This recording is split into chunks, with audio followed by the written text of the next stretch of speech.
What is it going to take for the Raiders to come away with a victory on Sunday and improve overall to 2-2? That plus a whole lot more on Friday's edition of the Locked On Raiders podcast for September 27th, 2024.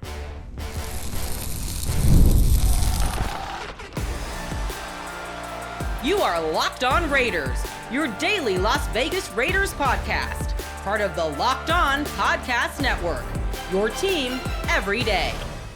And welcome in, Raider Nation, to another edition of the Locked On Raiders podcast. Thank you so much for making the show your first listen of the day. Make sure you subscribe or follow for free on YouTube or wherever you get your podcast to get the latest edition of the show as soon as it becomes available. And as always, if you're checking us out on YouTube, you know we appreciate that. The show continues to grow each and every day, and that's because of your support and because of the job my man Ari does behind the scenes, making us do what it do, right? He does a fantastic job making sure we're on YouTube, looking good and sounding good. We shout him out. We really, truly appreciate him. He's on Twitter at Ari Produces. I'm on Twitter as well, at your boy Q254. And we got the Locked On Raider podcast voicemail line at 707-654-4693. Your calls and texts are coming up in segment number 3. We didn't have any on Thursday because of the crossover edition. Jeff Lloyd from Locked On Browns joined the show, and we compared and contrast, broke down both teams, the Raiders and the Browns. But it's your time to shine. Your calls and texts will come up in segment number 3 of today's Locked On Raiders podcast. In segment number 2, keys to victory, offensively, defensively, special teams. We'll even talk about the coaching staff. We'll break it on down. I know I gave a little taste test on Thursday on the crossover edition, but that was only about 3 keys to victory, and it's going to take a lot more than just 3 different things for the Raiders to be able to come away with the victory and improve to 2-2 overall. So that'll come up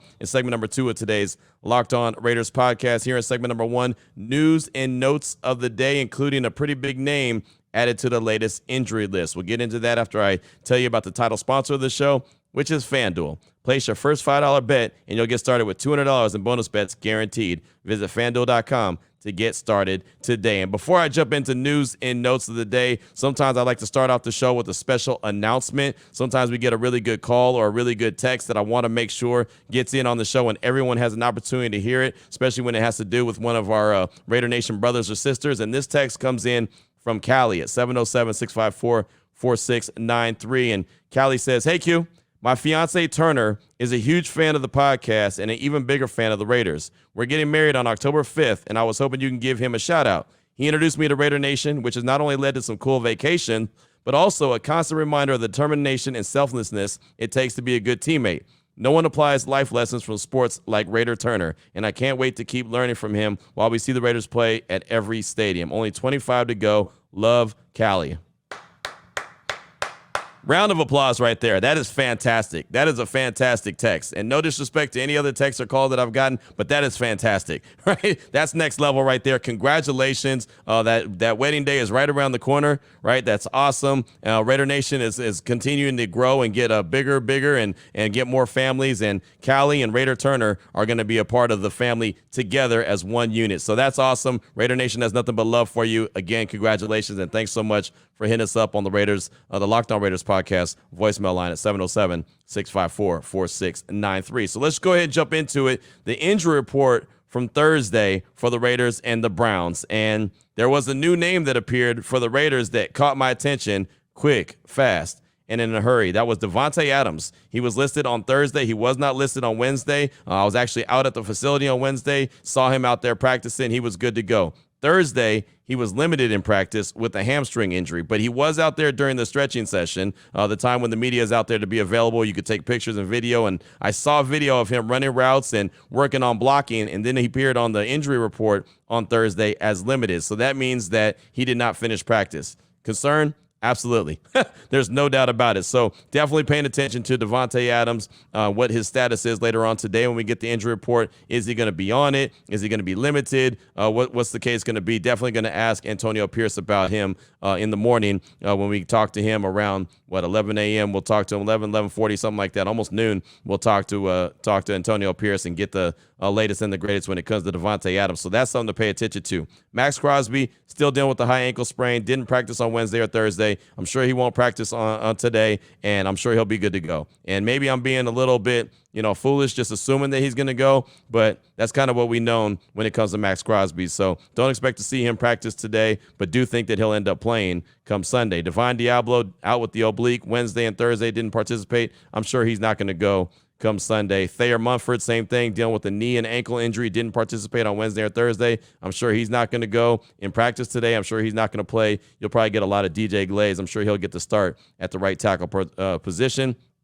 DeCam Richardson, rookie cornerback, hamstring injury, didn't participate on Wednesday and Thursday. It's going to be a while before he gets out there. AP alluded to that on Wednesday, so he's not going to play coming up on Sunday. He hasn't played at all this season, so there's nothing that all of a sudden it's a big drop-off because he hasn't been there at all. Tyree Wilson with the knee injury, full on Wednesday, full on Thursday. That's good. Christian Wilkins, knee injury, full on Wednesday, full on Thursday. That's good.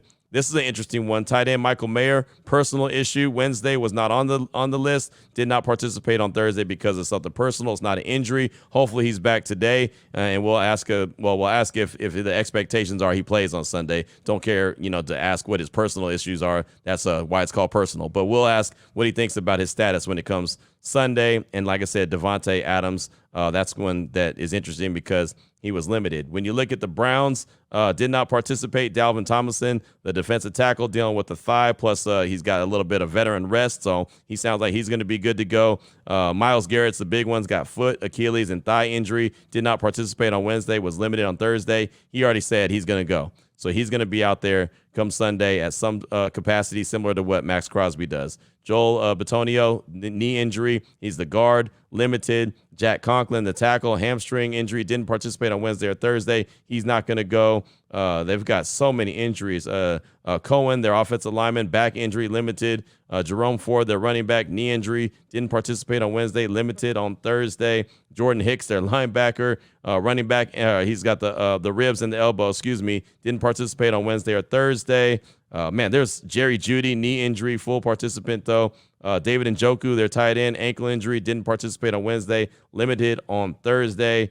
Denzel Ward, shoulder injury, he did participate, so that's good for them on that. And Mike Ford, defensive back, knee injury, not listed on Wednesday, limited on Thursday. Whew, did you get all that? That's a lot, right? That is a lot. That is a big mass unit for both teams, the Raiders and the Browns, obviously more for the Browns. But we'll get another injury report later on this afternoon, and we'll find out who the inactives are 90 minutes before kickoff come Sunday. And, of course, kickoff is at 1:25 Pacific time. Also, here in segment number 1, I wanted to pass on some sound from Ian Rappaport, Rap Sheet from NFL Network. He was a guest on my radio show, Unnecessary Roughness, on Raider Nation Radio 920 on Thursday, I should say. And he was talking about, we talked all things NFL, but he was the one that had reported earlier in the week that Gardner Minshew was going to remain the starting quarterback, that the Raiders weren't going to make a decision to move to Aiden O'Connell. So I asked him straight up, was it close? Was there some heavy debate, or was it something that was a no-brainer? Gardner Minshew was going to be the starter, and then I had a follow-up as well. So here's Rap Sheet from my radio show on Thursday. Honestly, not really. Didn't seem like it was particularly close. And, if you watch, I think, let me start by saying this. I think Aiden O'Connell has a really bright future. I liked what I saw last year. I've liked every time, he's come in. There's something there. And I think that's a good thing. And I think for the Raiders, without Aiden O'Connell, is Antonio Pierce the head coach of this football team? I'd say probably not. Right. There's a lot to like. The problem is Gardner Minshew's not playing bad, and there's been times when he's played really well. There's some things going on, offensive line issues, run game hasn't been very good. There's some other stuff. I just don't know that I would say it's Gardner Minshew's fault, and so therefore we're going to change quarterbacks, and when we do, it's all going to be fine. That's not, to me, that's not really the situation, it seems like. So, Gardner this week, we'll see if they get close to a quarterback change, or if this is even being discussed again. I'm sure Pierce is going to keep asking about it if the losses keep coming. I just, for that to happen to me, it would need for Gardner Minshew to play worse. And I don't think that's good for anyone. So we'll see. What did you and your colleagues make of the business decisions comment that Antonio Pierce made? It seemed to be a coach that I think was really frustrated. And when you're, it's the way this is set up, right? You come off the field, you have a 10-minute cooling off period, and then you go meet the media. And I think, Antonio Pierce is a fiery dude as a player. He's a fiery dude as a coach. He says what he thinks at the time, and all that. But I think he was angry. I think losses can be frustrating. I think he was angry. We'll see if there are lineup changes and things that are really, altered. I just don't know. Like sometimes you lose and you just get beaten because the other team plays better, or sometimes you lose because the effort's not great. And I don't know, to me, that it was like an effort issue, but we'll see if there are, we'll see if there are changes in the lineup and what actually happens. So it wasn't really close. According to Ian Rappaport, again, he's the one who tweeted out early in the week when there was a non-commit from Antonio Pierce on who the starting quarterback was going to be. Obviously, on Wednesday when we met with AP, he did close out the press conference and say Gardner Minshew was our starting quarterback. But I believe it was Monday afternoon that Rap Sheet had reported that Minshew was going to be the quarterback. And you heard what he said right there. It wasn't really close. And he does like the upside that O'Connell has. But the Raiders are trying to win games right now. And so they feel like Gardner Minshew, at least for right now, is the best guy for the job. So that's what I got for you for segment number 1 of today's Locked On Raiders podcast. News and notes of the day. Coming up in segment number 2, what's really important. How are they going to get it done on the field? Offensively, defensively, special teams, and also the coaching staff. We'll look at all of that coming up in segment number 2 as the Raiders try to improve to 2-2 on the young season. That's coming up next here on the Locked On Raiders podcast. Before we get to that, though, I do want to tell you about a couple great sponsors here on the Locked On Raiders podcast, including Robinhood Gold. With Robinhood Gold, you don't need a silver spoon to eat up the financial favors of the 1%. Robinhood Gold allows others to get the rates and perks usually reserved for the high society. Now, the resourceful individual with Robinhood Gold can earn the very liberal rate of 4.5% APY on uninvested cash, receive unlimited 1% deposit bonuses, and be rewarded with a handsome 3% retirement boost on an IRA account. Robinhood Gold provides the privileges of a high net worth for any net worth. These generous benefits are now available for only $5 a month. The new gold standard is here with Robinhood Gold. Sign up at Robinhood.com/gold. Sign up at Robinhood.com/gold. Terms apply. For product-specific disclosures, visit Robinhood.com/gold. Investing involves risk. Rate may change. Gold membership is offered by Robinhood Gold, LLC. I also want to tell you about PrizePicks. What is PrizePicks, you ask? Glad you asked. It's America's #1 daily fantasy sports app with over 5 million active members. PrizePicks is the easiest and most exciting way to play daily fantasy sports. And unlike other apps, PrizePicks is just you against the number. You can pick more or less on 2 to 6 stat projections and watch the winnings roll in just like that. And you've only got one more game for this incredible deal. One Caleb Williams passing yard gets you one win on PrizePicks every week of September. Look at the calendar. You only have one more game. You could have got 4 free weeks of wins, but now you only have one left. So you don't want to miss out on this. When September ends, this deal ends. And I'll tell you this, as much as I laugh at it, it's only one Caleb Williams passing yard. He hasn't really done that great. So, that's a good thing because, man, a couple games, he was less than 100 yards. So there's that. But there's so much that goes on with PrizePicks. It's the only real money daily fantasy platform with the injury insurance policy. So your lineup stays in play even if one of your players gets injured. If your player leaves in the first half and doesn't return, PrizePicks, your picks are still alive. That's awesome. So what do you need to do to get in on this? Well, download the PrizePicks app today. Use promo code LOCKEDONNFL and get $50 instantly when you play $5. That's promo code LOCKEDONNFL. It's all one word on PrizePicks to get $50 instantly when you play $5. You only need to win to receive the $50 bonus. It's guaranteed. PrizePicks. Run your game. All right, Raider Nation, here we go. Segment number 2 of today's Locked On Raiders podcast. Time to jump into keys to victory. I do it every single Friday here before game days. And, of course, if the Raiders play on Monday, then we'll do it on Monday's show. If they play on Thursday, you got it. We'll do it on a Thursday show. But they're playing on a Sunday. So here we go. Keys to victory, offensively, defensively, special teams, and coaching, especially coming off that terrible performance on Sunday versus the Carolina Panthers. What do the Raiders need to do after getting embarrassed? After being called out in the media by their head coach saying that, some of the players made business decisions, right? I mean, that's an embarrassment, especially when you got to sit in that meeting room and look at the film and understand that, okay, there's a business decision. There's one. That's what coach is talking about. Like, that's got to be pretty embarrassing. So how do they get it done? How do they rebound, put that behind them, and come away with the victory on Sunday versus the Cleveland Browns? We'll start offensively. They've got to have a few sustained drives.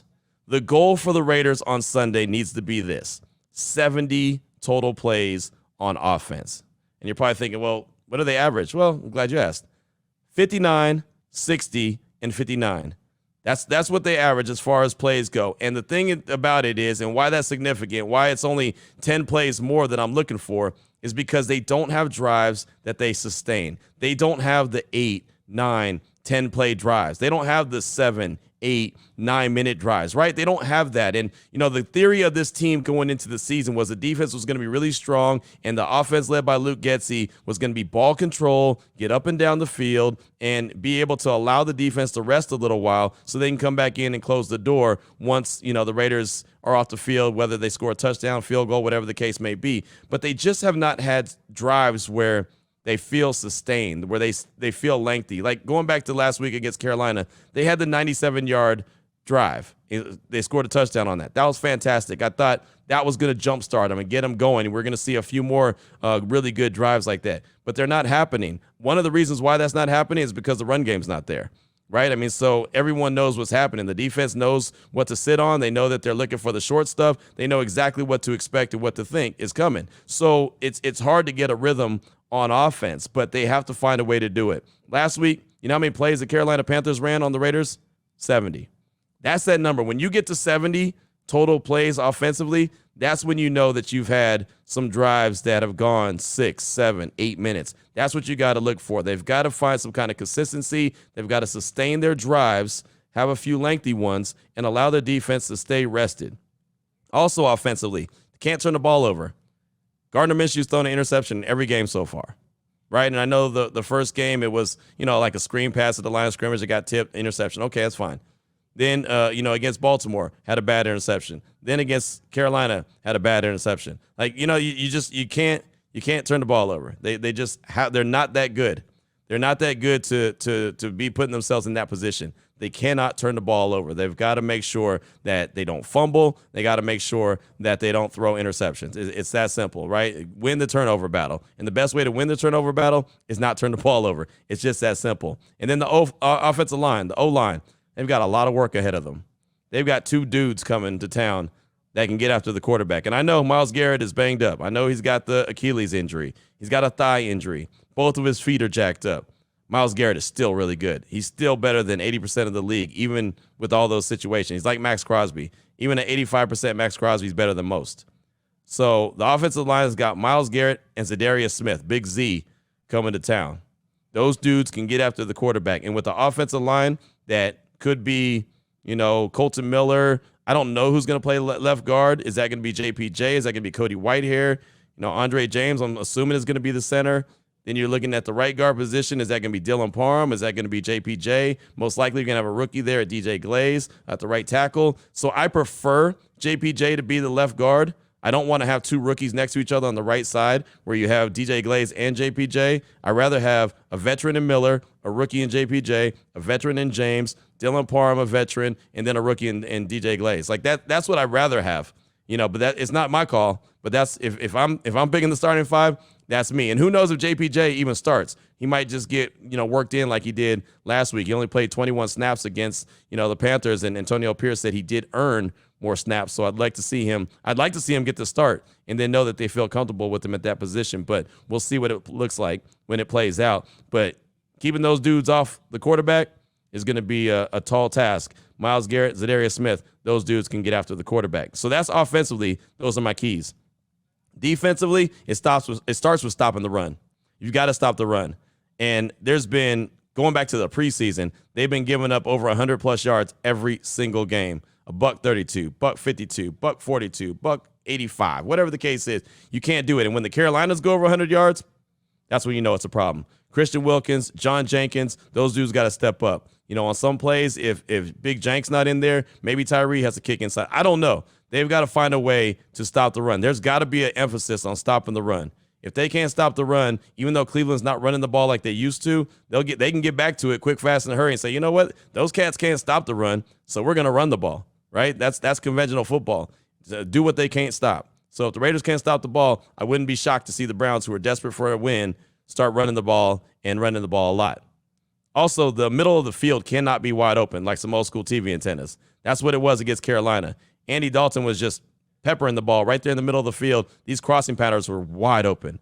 A simple 8-yard route turned into 18 yards, 25 yards, 30 yards. I mean, it just seemed like it was, 7-on-7, and the Raiders had no interest in being out there. The middle of the field cannot stay wide open. Marcus Epps is out. We know that. Isaiah Palomalu is in, so that's going to be something different.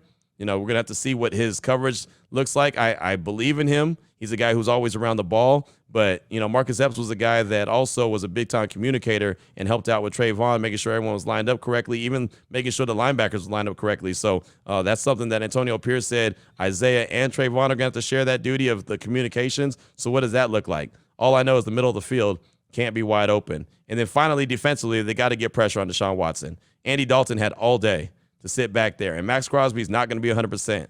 So you can't just say, well, if Max isn't 100%, then the pass rush doesn't get home. The pass rush has to get home. Deshaun Watson said earlier in the week that he has no interest in being a running back and running with the ball. Honestly, I think he's just kind of playing possum. Like, yeah, I don't want to run the ball, to make the Raiders think, like, have that in the air so they hear it. Oh, he ain't going to run. He's just going to sit in the pocket, so we got a little bit more time. I wouldn't be shocked to see Deshaun Watson take off. It's not like he's been stellar as a quarterback for the Browns. So I would not be shocked for them to pull out all the stops. So they've got to get some pressure on Deshaun Watson. He's not Lamar Jackson. He's not quite that dynamic, but he can still move around. He can still use his legs. So they've got to be careful with that, but they've got to be able to surround him and get some pressure on him, and preferably get him to the ground, a couple sacks, and maybe he'll turn the ball over a couple times. Special teams. Got to hit all the field goals. And hopefully the Raiders aren't settling for super long ones. No 50-plus yarders, please, right? Get them inside the 50. Like, make it easier for Cash Money Carlson. Not that I have, doubt in him, but why have to, that just means that your offense is not clicking very well if you have to settle for 56, 57, 58-yard field goals. Get up and down the field, right? Again, going back to the offensive key, sustain your drive. You have a 6, 7, 8, 9-minute drive, or 8, 9, 10-minute or 10-play drive. You're closer than, that the territory to get like a 50-plus yard field goal. Get a little bit closer. A.J. Cole, keep doing what you're doing as a punter. Keep flipping the field. He's been fantastic all year, as expected. And then finally, stress the Browns out with your kick return game. Punt return game, kick return game. They've got some dynamic dudes back there that can return the rock, right? And put a little strain and stress on the Browns. Do that. Keep pushing the ball. I don't want to see very many touchbacks. Now obviously they kick it deep into the end zone. Okay, take it. But man, if they have an opportunity to return one, stress the Browns out a little bit by trying to take it to the house. And finally, for the coaching, be aggressive, right? And really this is really for more Luke Getsy. Be aggressive, make the play call and make sense, right? I mean, one of the biggest, disconnects for me last week was the Raiders getting the ball on the 40-yard line because Carolina had a terrible kickoff. And then they get a 15-yard completion to Devontae Adams. They're in Carolina's territory. They're in plus territory at the 45. Then they run 3 plays in a row. It's 4th and 4. They go for it and throw it to Bowers, and it wasn't even close. Even if he had caught it, it would have been it was short of the sticks, and it would have been a turnover. Like, that didn't make sense to me. Once you got to Carolina's 45-yard line, you should have kept being aggressive, right? Push the ball. What you just did to pick up 15, do it again, right? Get aggressive. So I'm looking for Luke Getsy in particular to call a game plan that Raider Nation is proud of and the Raiders make sense. So you can see it and say, okay, I get the rhyme and reason. So far, through 3 weeks, we haven't really seen that rhyme or reason. So those are my keys. That's what I'm looking for. Offensively, defensively, special teams, kicking. I always want to see turnovers, so that's a no-brainer. And as I said, defensively, you get pressure on Watson, turnovers can come. That's what I got for you in segment number 2 of today's Locked On Raiders podcast. What's on your mind? Your calls and texts are next at 707-654-4693. Before we get to that, though, I do want to tell you about the title sponsor of the show, which is FanDuel. And NFL fans, you can start the season, or get into the season, really. It's already week 4, with a big return on FanDuel. It's America's #1 sports book. When you get a hunch in the middle of the game, like say you're watching this Browns and Raiders game coming up on Sunday, and you're around halftime and you're feeling like, man, this Raiders are about to put the clamps down.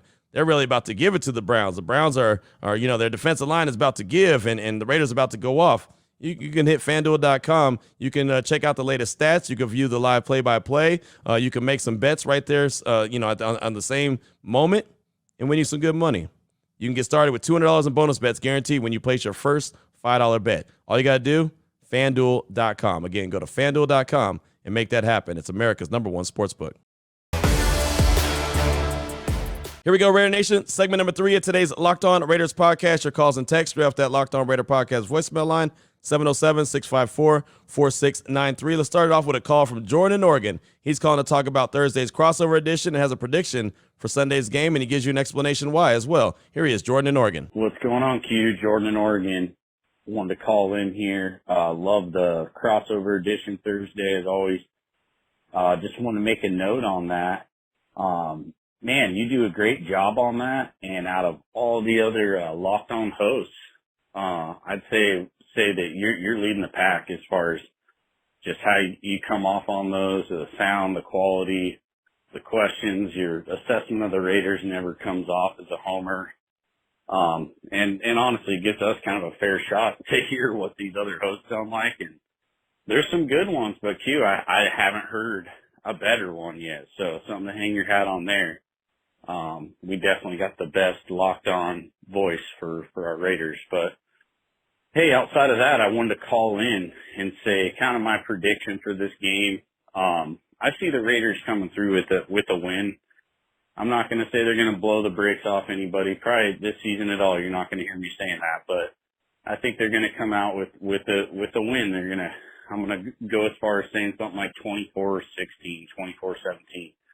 And the reason I say that, if you would have asked me Monday, I was pissed off and wouldn't even have gone there. But the reason they're going to win this game is because every time they get in this situation where you kind of think the wheels are just about to fall off the thing, they're somehow able to put together a win like this. And just like, like we've been saying, they win the games that you don't think they're going to win, and they lose the games that you think they should definitely win. And so that's why I got a W on this, and it's not because I can hang my hat on any certain theme of the game or the team right now, but their backs are against the wall. They got to be pissed off. We're pissed off as a fan base. You can only imagine where their mind's at right now. And so if they can just come out the gate with a hot start, just like AP wants on the season, that's got to be preached in this game right here. Come out with a quick start and, foot on the gas the rest of the way through.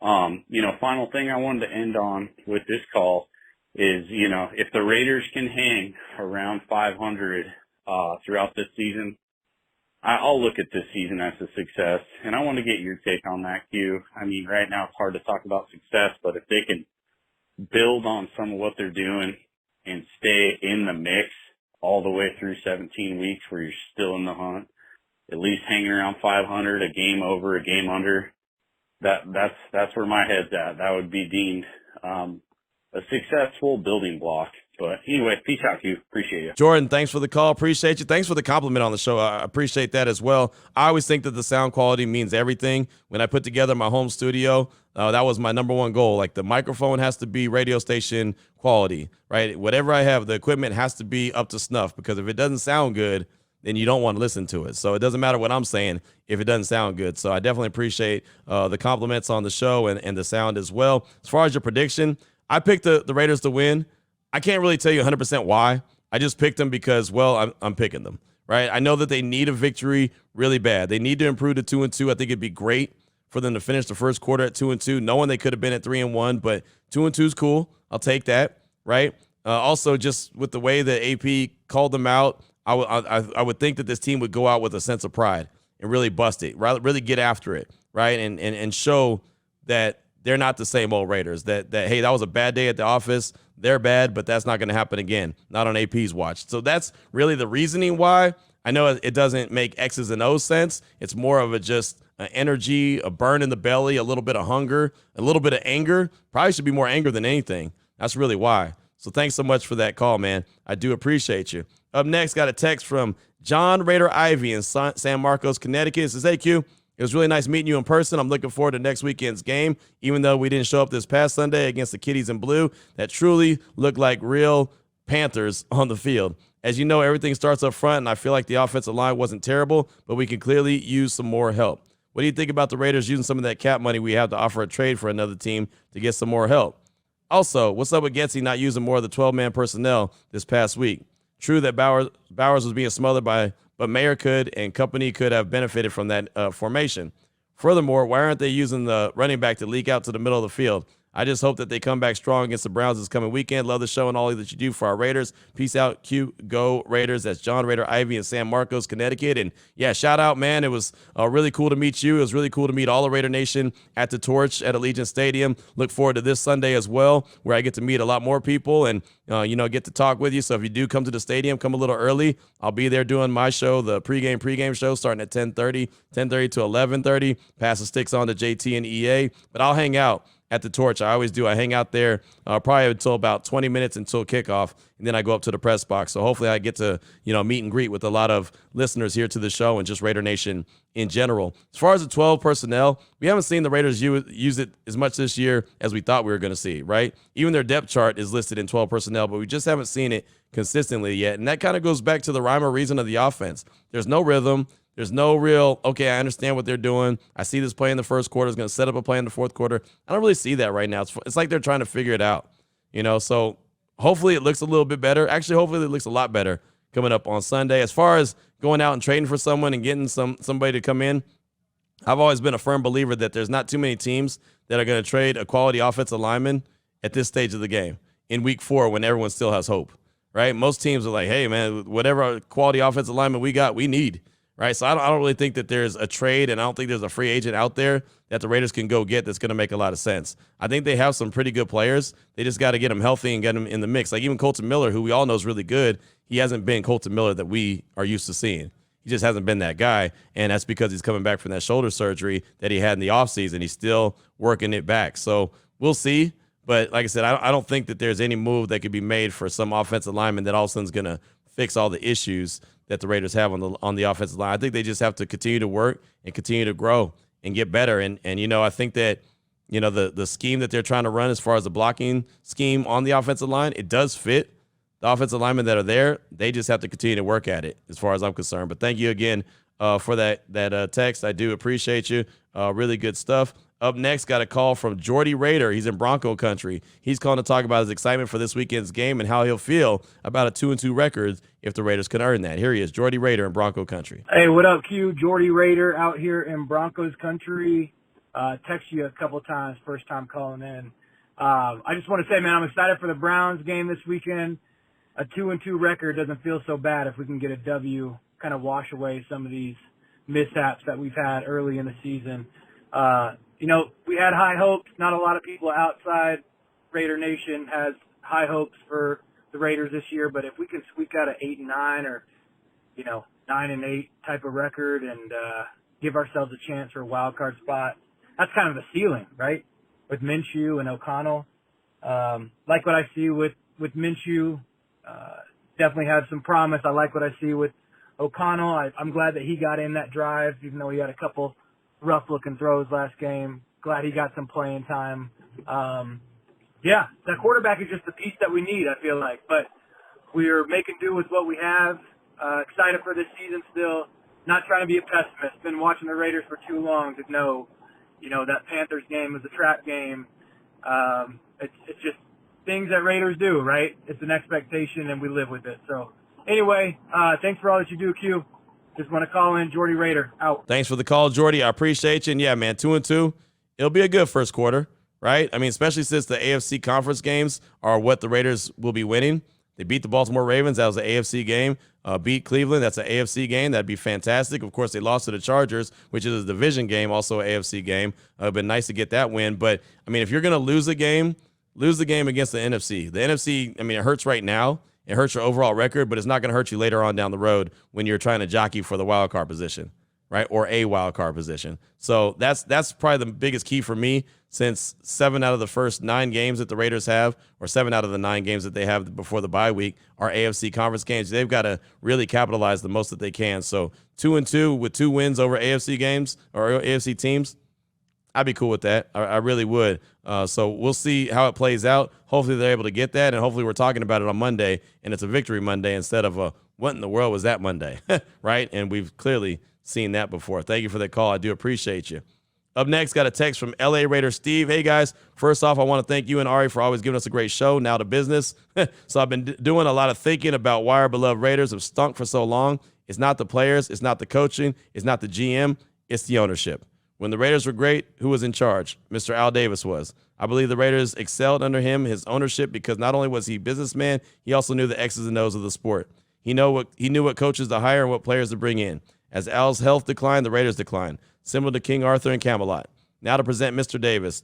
How much of the X's and O's does he really know? I'm betting probably not much. He needs to sell a team and get an owner who knows the sport. Tired of losing, tired of the rotating coaches, tired of the rotating OCs, tired of the excuses. Please, just win, baby. Tired and Pico Rivera. That's L.A. Raider Steve, and thanks for the text. And, yeah, that's the thing, man. When Al Davis died, Mark Davis came out and said, I know what I know and I know what I don't know, which I could respect. He said, I'm not an X's and O guys. I'm not my father. I'm not the great Al Davis. I don't know, that side of things. So that's why he went and hired a GM immediately. That's why he went out and got Reggie McKenzie.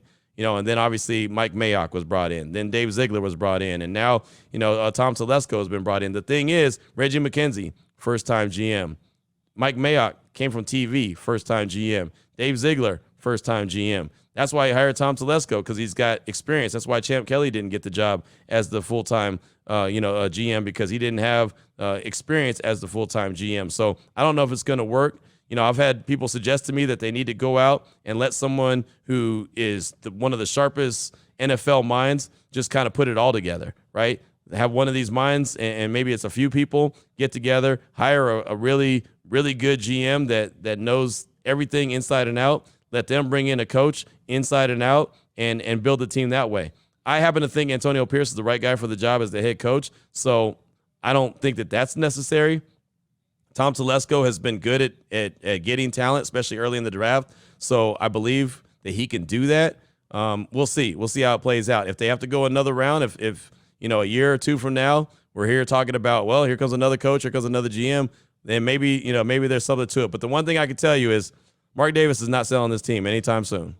The Raiders are a family team. They're going to always be a family team, and Mark Davis has no plans, and I mean none, of selling this team anytime soon. So, that's not going to happen. But thank you so much for the text. I do appreciate you.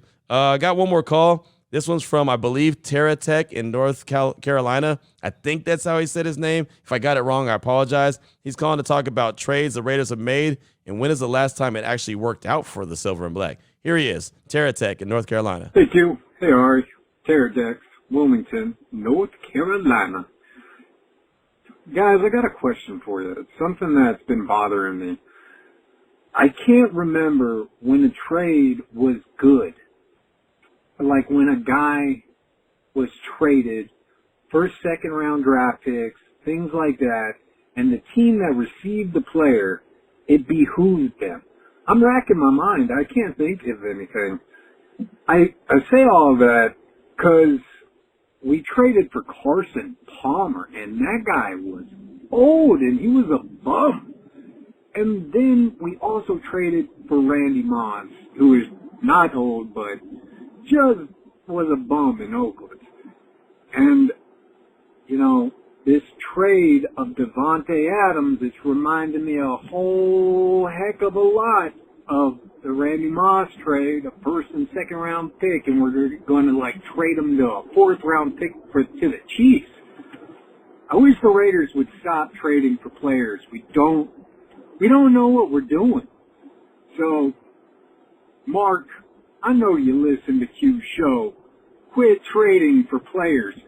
Be able to trade players. That's why Minnesota is able to do what they're doing. Green Bay is able to do what they're doing. Being able to build the lines. Sorry for the rant. Just win, baby. Appreciate the call. Sorry if I got your name wrong. I'm sure I did. It happens at times. I apologize.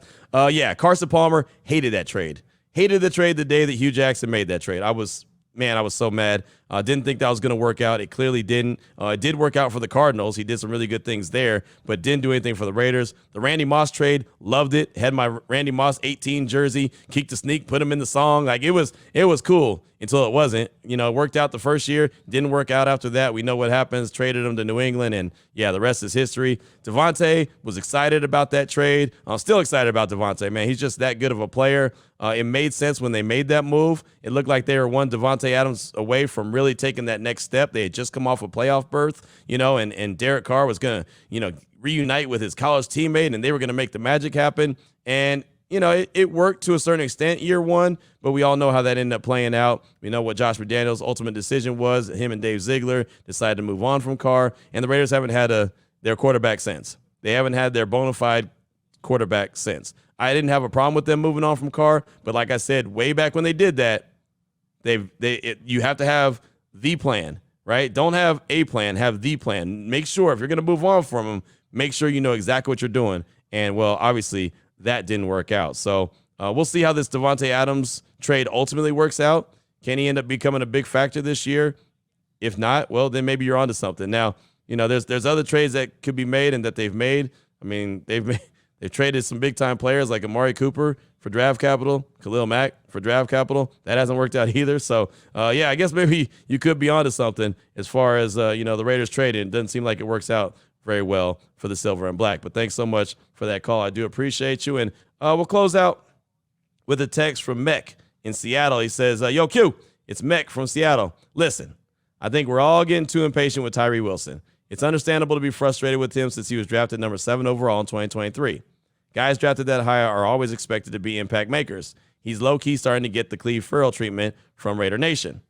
I think there's hope for him to play really well, and I don't agree with fans that are giving up on him already.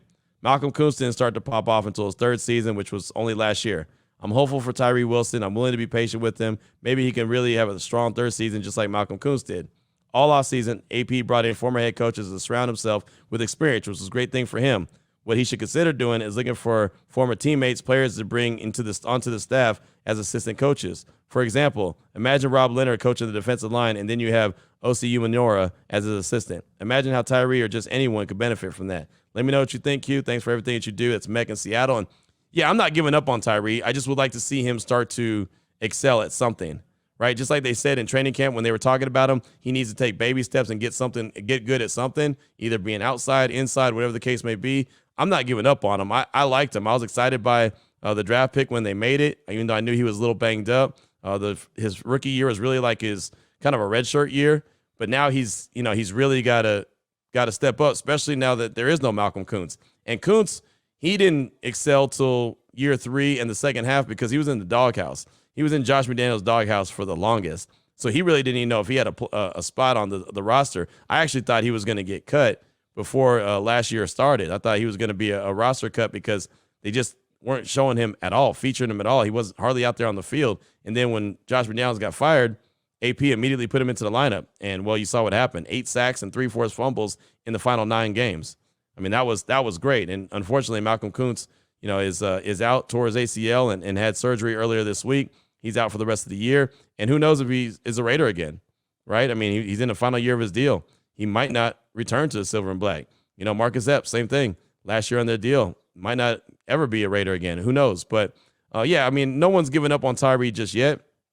But at some point, you're no longer the former seventh overall pick, former number 1 overall pick. Now you're a player that's expected to contribute. So that needs to happen, especially soon with Max Crosby being banged up like he is right now, not at 100%. So thank you so much for the text. Great way to close out the show. Great way to close out the week. And hopefully when we get back together on Monday and we're talking about a happy day because the Raiders found a way to get a victory over the Cleveland Browns and improved to 2-2 on the season. If so, we'll be handing out game balls. We'll get sound from the locker room one way or the other. It won't matter. And, of course, we'll be recapping the game on Monday's show. So, Raider Nation, enjoy the weekend. If you're headed to Vegas, we do go to Crust and Rue. It's in Town Square at 5 o'clock on Saturdays. You can come by. They've got all kind of TV, so we'll be watching, college football and everything. You can definitely check us out there Saturday night. We'd love to hear from you and hang out with you. But that'll be Saturday night before the game on Sunday at Allegiant Stadium. But if you don't make it there, that's cool. Enjoy the game. Enjoy Raider Nation your weekend, and we'll be back on Monday. Until then, take care of yourself, take care of your family, love on your family, and as always, just win, baby.